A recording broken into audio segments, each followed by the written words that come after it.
Introduction. As one of the fundamental objectives of the European Union is to build a common area of freedom, security and justice. Combating crime in the EU involves strengthening dialogue and joint action between the criminal justice authorities of EU member states. Introduced by the Maastricht Treaty in 1993, judicial cooperation in criminal matters was originally established as a third pillar. As opposed to more traditional community policies, regulation of the internal market or competition, this type of cooperation was dominated by intergovernmental methods until the Lisbon Treaty came into force in 2009. While progress was substantial in certain areas, such as exchange of information, exchange of evidence or extradition, cooperation under the third pillar had many disadvantages. The unanimity rule, which required agreement of all EU governments for decision making, and often led to a lowest common denominator approach.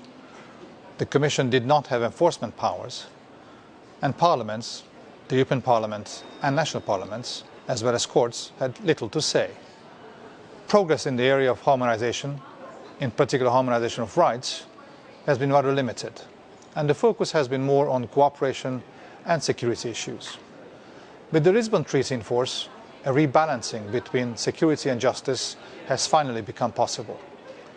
With the formal scrapping of the pillar division, the Lisbon Treaty corrects the deficiencies of the former system. Ultimately, it will help make a common European area of justice where national law enforcers and judiciaries can trust and rely on each other a reality. This will increase citizens' confidence in the fairness of proceedings, particularly in the protection of their rights when they are in a court in another country and if they fall victim to a crime.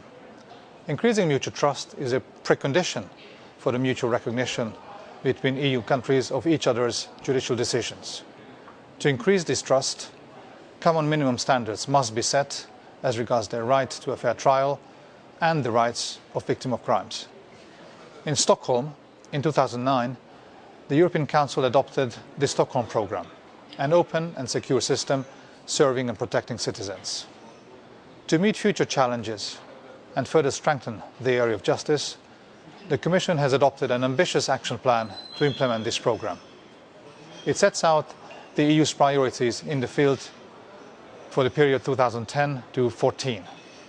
Planned improvements in the field of criminal justice include the strengthening of the role of Eurojust, the creation of a European Public Prosecutor's Office, a more coherent approach to criminal sanctions, and stronger procedural rights and more efficient help to victims of crime. The second area I'd like to mention is the harmonisation of criminal law. While the EU cannot adopt a general EU criminal code, EU criminal legislation can add, within the limits of EU competence, important value to the existing national criminal law systems. Action at EU level in this field is crucial for a number of reasons.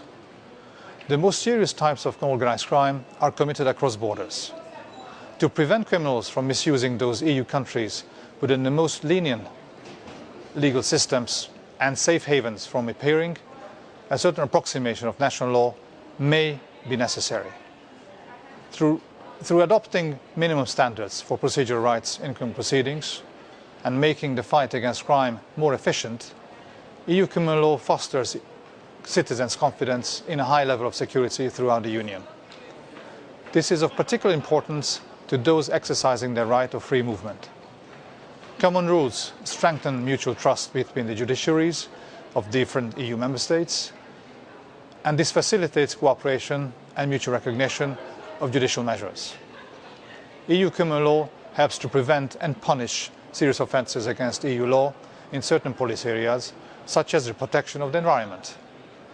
New legislation can overcome the piecemeal approach of existing instruments and ensure a consistent and coherent system of legislation. The Lisbon Treaty provides for a new legal framework for criminal legislation with a strong role for the European and national parliaments, as well as comprehensive judicial control by the European Court of Justice. Within the limits of the treaty, the competent EU institutions decide which wrongful behaviour require sanctions under criminal law and ensure that the rights of suspected and accused persons and victims are protected.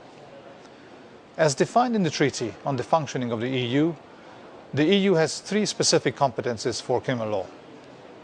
Number one, minimum rules for Euro crimes. This is regulated in Article 83, paragraph 1. The EU can adopt directives providing for minimum rules regarding the definition of criminal offences, i.e. rules setting out which behaviour is considered to constitute a criminal act and which type and level of sanctions are applicable for such acts. Such minimum rules can be adopted for the so-called Euro crimes, which is a list of particularly serious areas of crime with a cross-border dimension. They include terrorism, trafficking in human beings and sexual exploitation of women and children, illicit drug trafficking, illicit arms trafficking, money laundering, corruption, counterfeiting of means of payment, computer crime and organised crime. The second area is criminal law for the enforcement of EU policies. This is regulated at Article 83, paragraph 2.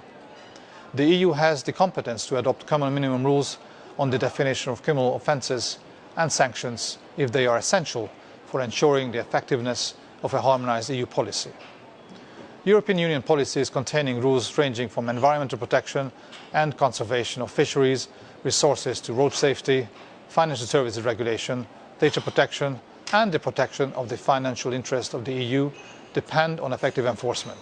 Criminal law, as a last resort, can play an important role when other enforcement methods have failed. The European Commission has published in September 2011 a communication setting out the framework for the development of an EU criminal policy in this area, based on principles of proportionality and subsidiarity. The third area I'd like to mention is harmonisation of procedural law for suspects. The EU's work towards achieving common minimum standards of procedural rights in criminal proceedings is to ensure that basic rights of suspects and accused persons are protected sufficiently. Common minimum standards are necessary for judicial decisions taken by one EU country to be recognised by the others, according to the principle of mutual recognition. For mutual recognition to operate, there must be measures promoting mutual trust. To achieve such standards and create the basis for mutual trust, a roadmap on procedural rights was adopted in 2009 by the Justice Council, proposing 5 legislative measures on a step-by-step basis. Number 1, the right to interpretation and translation. Number 2, the right to information about rights, or the so-called letter of rights. Number 3, legal advice before and at trial. Number 4, the right for a detained person to communicate with family members, employers and consular authorities. And finally, number 5, protection of vulnerable suspects. The Commission will work over the next few years with the Council and the European Parliament to implement this roadmap. The first 2 measures have now been formally adopted and the third one is under negotiation. The Commission has also been asked to put forward a Green Paper on pre-trial detention, which it did in spring 2011. When designing and implementing measures in this field, it is important for the EU to get the balance right between measures that protect such rights and those that facilitate the investigation and prosecution of crime. European measures, such as the framework decision on the European arrest warrant, have generated a demand for the EU to consider fundamental rights, especially the rights of the defence, in a more concrete way. The Commission originally proposed a draft framework decision which covered 5 basic rights in 2004, but 6 EU countries did not support it at the time. The subject, however, remains a priority. Many EU countries, European Parliament, as well as practitioners and other experts strongly support this. The case law of the European Court of Human Rights shows that violations of defence rights, as set out in Articles 5 and 6 of the European Convention of Human Rights, do occur. The second area of procedural law is victims. Many people fall victim to crime in the EU every year. Around 30 million crimes, excluding minor offences, alone are reported to the police. More and more people are travelling, living or studying abroad and are therefore potential victims of crime committed in a country other than their own. The EU has a mandate to ensure that citizens and foreigners moving within its borders are well protected. The very nature of a criminal act leaves the victim vulnerable and often in need of assistance. that can be involved for the very first time in the criminal justice system, and many may have to speak to police officers, lawyers and judges, and ultimately go to court. Victims can find the process confusing and overwhelming, particularly when they are abroad. The EU therefore acts to ensure that victims are recognised and treated with respect and dignity, that they are protected from further victimisation and intimidation from the offender and further distress when they take part in a criminal justice process, that they receive appropriate support throughout the proceedings and have access to justice, and that they have appropriate access to compensation. Victims must be able to benefit from this minimum level of rights without discrimination across the EU, irrespective of the nationality or country of residence and whether a minor or a serious crime is involved, whether they have reported the crime and whether they are the victim of or a family member. Victims of crimes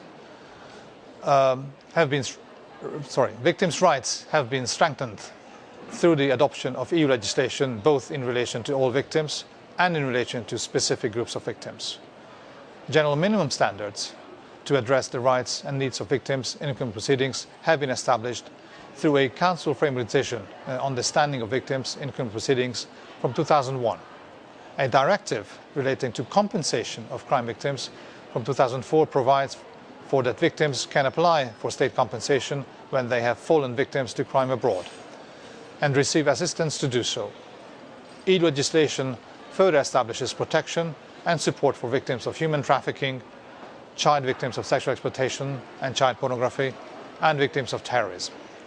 The Stockholm Programme states that an integrated and coordinated approach to victims is needed and calls on the EU and the Commission to examine how to improve legislation in this area. Thus, to reinforce existing national and EU measures on victims' rights, the Commission adopted on 18 May 2011 a package of legislative proposals which includes a communication on presenting the Commission's current and future action in relation to victims, a directive establishing minimum standards on the rights, protection and support of victims of crime, replacing the 2001 framework decision, which will ensure that victims are recognised, treated with respect and receive proper protection, support and access to justice, as well as a regulation on mutual recognition of protection measures in civil matters, which will help preventing harm and violence and ensure that victims who benefit from a protection measure taken in one EU country are provided with the same level of protection in other EU countries as well, should they move or travel there. This measure complements the proposal for a directive on the European Protection Order initiated by a group of EU countries in September 2009, which will apply in criminal matters and is currently being discussed in the European Parliament and Council.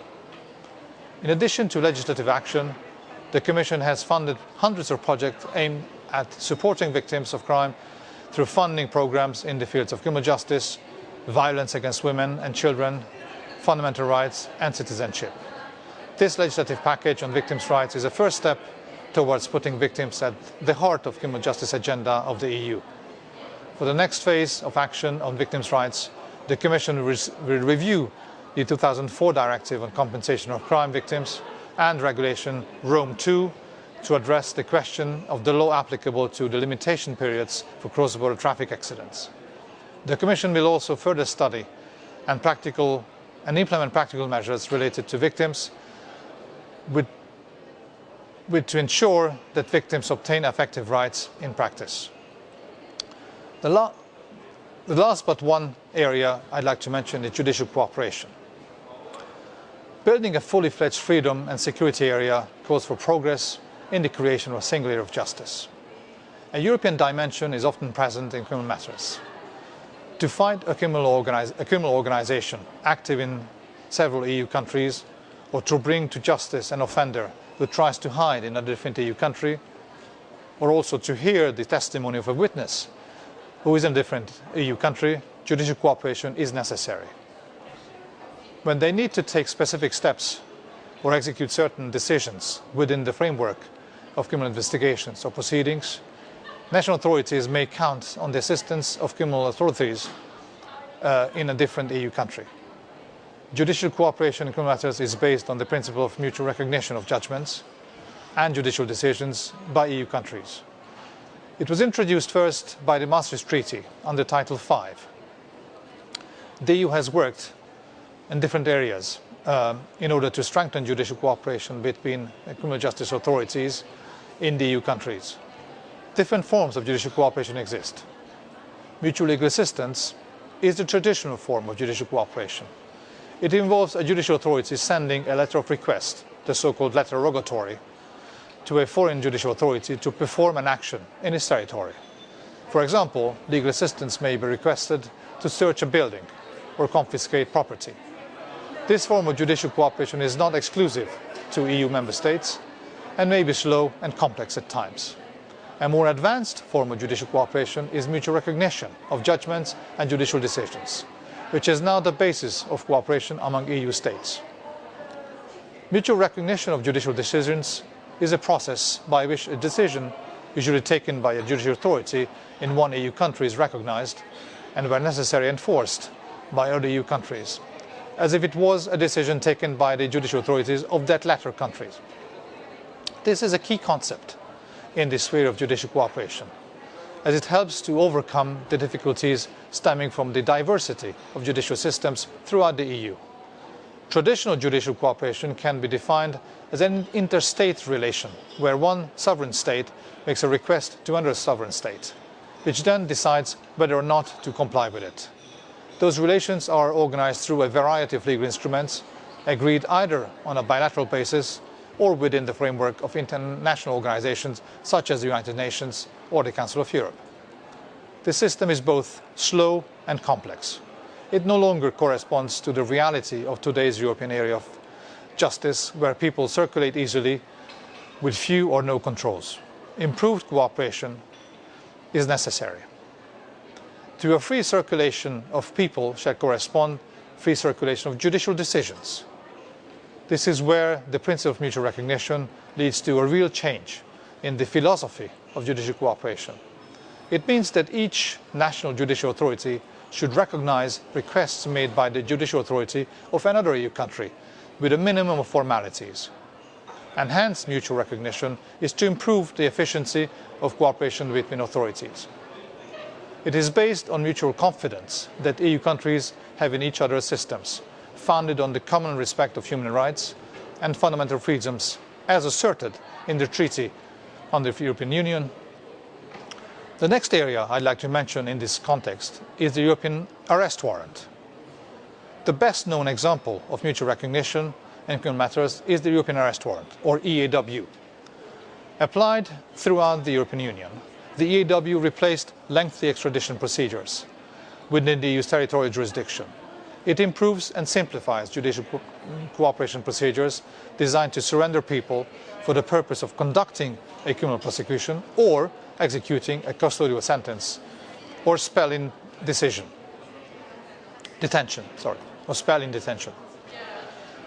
The European arrest warrant implies faster and simpler surrender procedures and an end to political involvement. EU countries can no longer refuse to surrender to another EU country their own citizens who have committed a serious crime or are suspected of having committed such a crime in another EU country, on the grounds that they are their nationals. Since the 1st of January 2004, when the EU came into operation, there have been thousands of suspected or convicted persons surrendered under the EAW, including drug traffickers, armed robbers, and terrorists. An EAW may be issued by a national judicial authority if the person whose return is sought is accused of an offence for which the maximum period of penalty is at least 1 year of imprisonment. He or she has been sentenced to a prison term of at least 4 months. A decision by a judicial authority of an EU country to require the arrest and return of a person should therefore be executed as quickly as possible and as easily as possible in other EU countries. The EU document governing the operation of an EAW is the Council Framework Decision of 13 June 2002. This was the first ever instrument to be adopted on the basis of the principle of mutual recognition of judicial decisions. It came into force on the 1st of January 2004 and is founded on the principle of mutual recognition and direct contacts between judicial authorities. It needs, however, some improvements.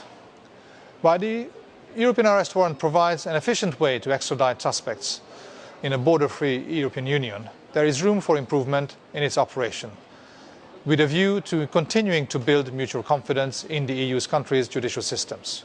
Proportionality is one of those aspects. There is a need to ensure that the EU EAW is used proportionately, so that the system is not undermined by a glut of EAWs for trivial offences. Judicial authorities in the EU countries should apply a proportionality check by considering the seriousness of the offence, the length of sentence, and the costs and benefits of executing a European arrest warrant. Guaranteeing fair trial rights is another aspect. The operation of the EAW will also be improved by the Commission's work on helping to guarantee fair trials by having minimum EU standards for the rights of people suspected or accused of a crime. This includes measures setting out common rules on right to interpretation and translation during criminal proceedings, the right of suspects to be informed of their rights, the right to have access to a lawyer, and the right of persons in custody to communicate to family members and employers. Each of these measures will apply to suspects who are subject to a European arrest warrant as well, helping to ensure respect for their fundamental rights. And the last area I'd like to mention is agencies set up by the EU in this area. The European Union has set up specific structures to facilitate mutual assistance and support cooperation between judicial authorities. Eurojust is one of them. Eurojust is an EU body comprising experienced judges or prosecutors who support and strengthen coordination and cooperation between national authorities in relation to serious crime. The European Judicial Network in Criminal Matters, or EJN, is another such agency. It is a network of magistrates and prosecutors who act as contact points in EU countries to facilitate judicial cooperation. Both provide a useful support for EU member states in the creation of a judicial area. Thank you very much.